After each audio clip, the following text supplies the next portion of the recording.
Исхак Сапаров, Ош шаарынын тургуну, медицина факультетинин студенти. Урматтуу билермандар. Пайгамбарыбыз Мухаммед саллаллаху алейхи вассаламдын сүннөттөрүнүн бири бул акыйка тою деп айтылат.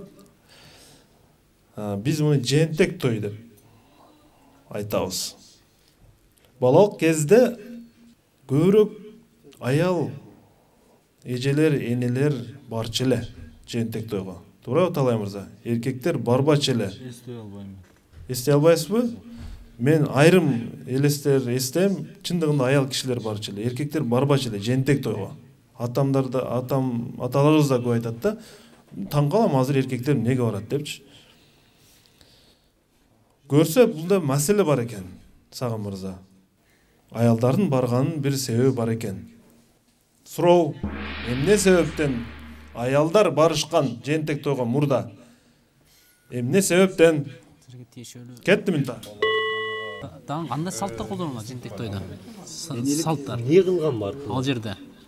Бешик той башка турабы? Мына жакынкы эле мезгилде болгон да. Мурунда атат. Эмнеге? Кандай өзгөчөлүк бар ал жерде жентек тойдо?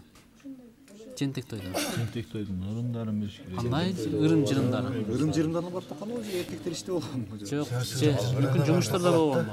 Же ошол жерде бешик бөлү, ал башка жерде да? Бешик бөлү ошол жерде? Жентек тойдо ошондо значит ошол жерде болсун деген да. Ооба. 40 чыгып Дагы. Талкаан берген жентек тойдо. Аязатын тиешелүү нерселер. Ооба. Ошо 40 Ырым-жырым дагы. Кандай салттар аялдын тиешелүүгү жеңил болуп калбайбы? Дагы. Аялдар бир иш кылганда ошол жерде менимче. Мотивация. Аурабы.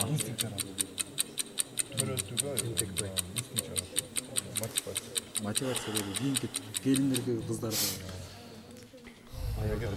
Сагынбек. Урматтуу алып барчу, төмөнкүдө жооп беребиз. Команда. Акыйкада билесизби сиз? Акыйканы билесизби негизи? Акыйкада кой сойлот. Кыз балага канча кой, уул бала канча кой сойлот, билесизби?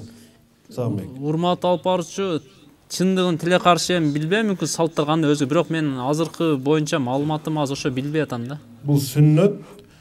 Кыз балага бир кой сойлот экен, уул балага 2 кой сойлот. Эгерде акыйка өткөрө турган болсо, ушундай эрежеси бар да. Биз эми жентек деп коебуз муну. Бирок эрежеси ушундай. Төмөнкүдө жооп берүүнү аракет кылайлы. Ал жерде эми көбүрөөк үлгү деп коебуз, орусча айтканда мотивация деп коебуз. Ал жерде эми мүмкүн ар кандай аял заты барышы мүмкүн, же болбосо балалуу болбой жүргөндөр барышы мүмкүн, же баласыздар барышы мүмкүн. Ал жерде эми көбүрөөк аура, көпчүлүк аялдар балалуу болгондор же көп балалуу айымдар барышы мүмкүн. Ошолордон үлгү алып, ал жерде салт сана же болбосо ырым-жырымды билип, анан алардан чыныгы бири-бирине ырым-жырым же болбосо мен дагы балалуу болоюн деген аура болушу мүмкүн ошол тойдо. Эми энелик инстинкти ойготу. Мен туура жоопду айтам. Жентек той өзү чындыгында кыз келиндер, аялдар көбүрөөк бара турган той. Ал эми ошол жентек тойго барган кыз келиндер биз дагы ушул сыяктуу көп балалуу бололу. Бири-бирибизге жуксун. Ушул эттен жейлик деген жакшы ой менен барат экен. 5-5.